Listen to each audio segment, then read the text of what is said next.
If I'd only known the last time would be the last time, I would have put off all the things I had to do.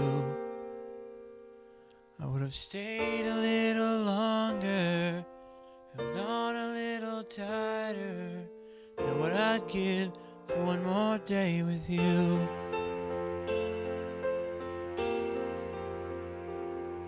'Cause there's a wound here in my heart where something's missing, and they tell me that it's gonna heal with time. But I know you're in a place where all your wounds have been erased, and knowing yours are healed is healing mine. The only scars in heaven, they won't belong to me and you. There'll be no such thing as broken, and all the old will be made new. And the thought that makes me smile now, even as the tears fall down, is that the only scars in heaven are on the hands that hold you now.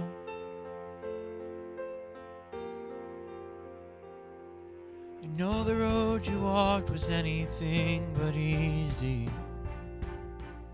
You picked up your share of scars along the way. Oh, but now you're standing in the sun. You fall, you fight, and your race is run. The pain is all a million miles away. The only scars in heaven, they won't belong to me and you. There'll be no such thing as broken, and all the old will be made new. In the thought that makes me smile now, even as the tears fall down, is that the only scars in heaven, yeah, are on the hands that hold you now. Hallelujah,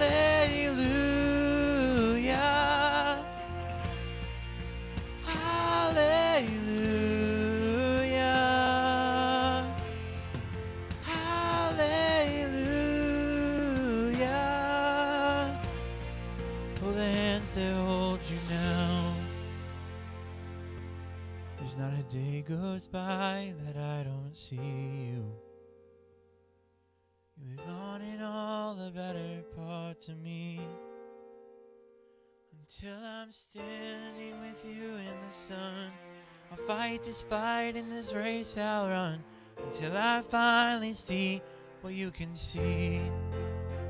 Oh, the only scars in heaven, they won't belong to me and you.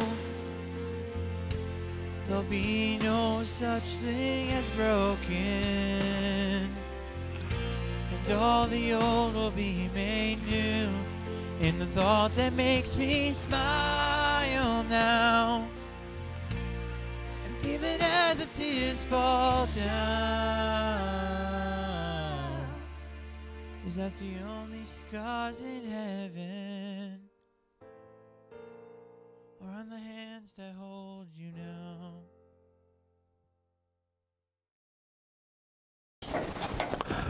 I am deeply grateful that you chose to be here with me today to honor and celebrate the life of my son, Joshua.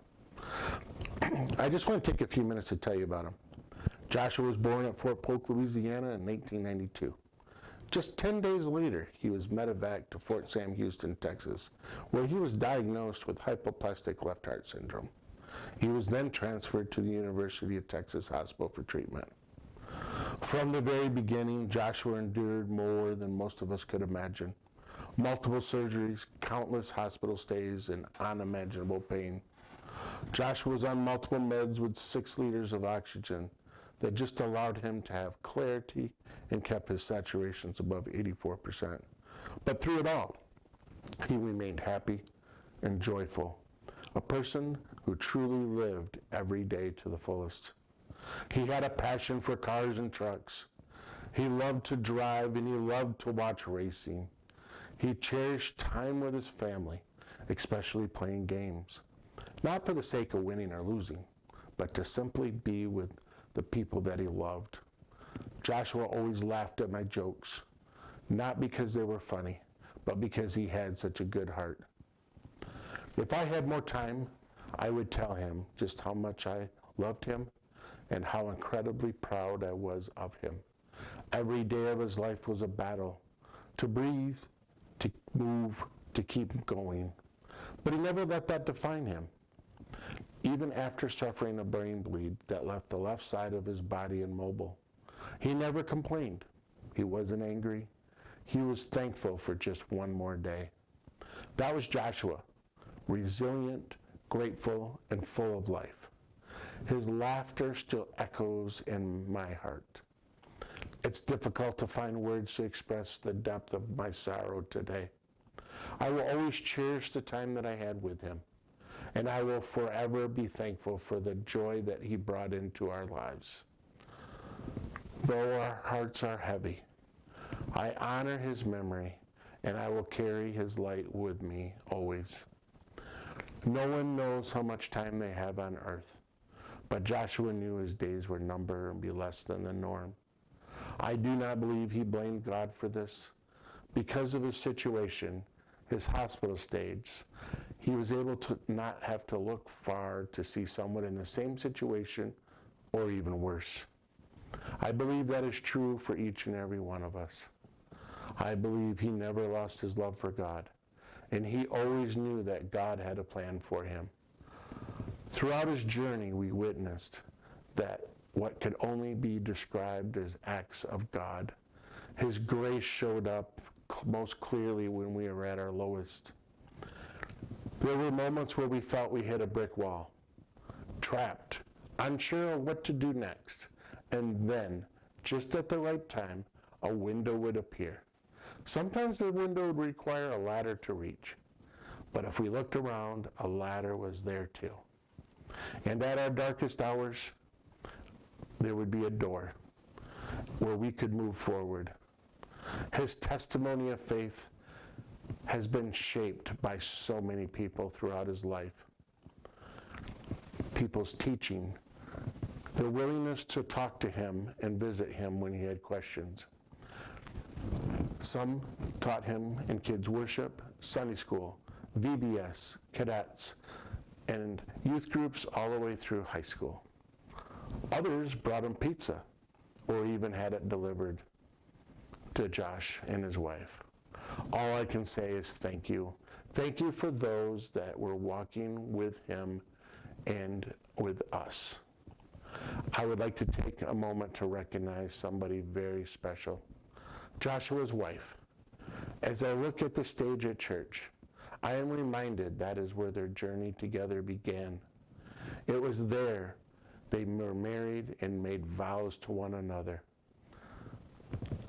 Here are a couple, through sickness and health, and then till death do us part. She stood by Joshua every step of the way.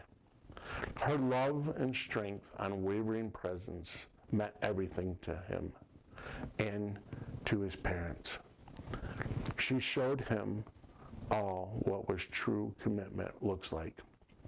Thank you from the bottom of my wife and I's heart for being there for Joshua always. As we say goodbye, we do so with the hope that one day we will meet again. Joshua may no longer be physically with us, but his spirit, his laughter, and his love remains etched in our hearts forever. I love you, son, and I always will. And as we thank those that have been there for him, I would like to take a second to thank the caregivers and medical staff in general. Whether you worked with Josh or if you worked with other people, you have been there for them. You have done things for them that they could not do for themselves. I pray that God leads your hands of mercy, that He gives you the wisdom that you need and the courage and the discipline to go through each and every day. I thank God for people like you. You are much needed.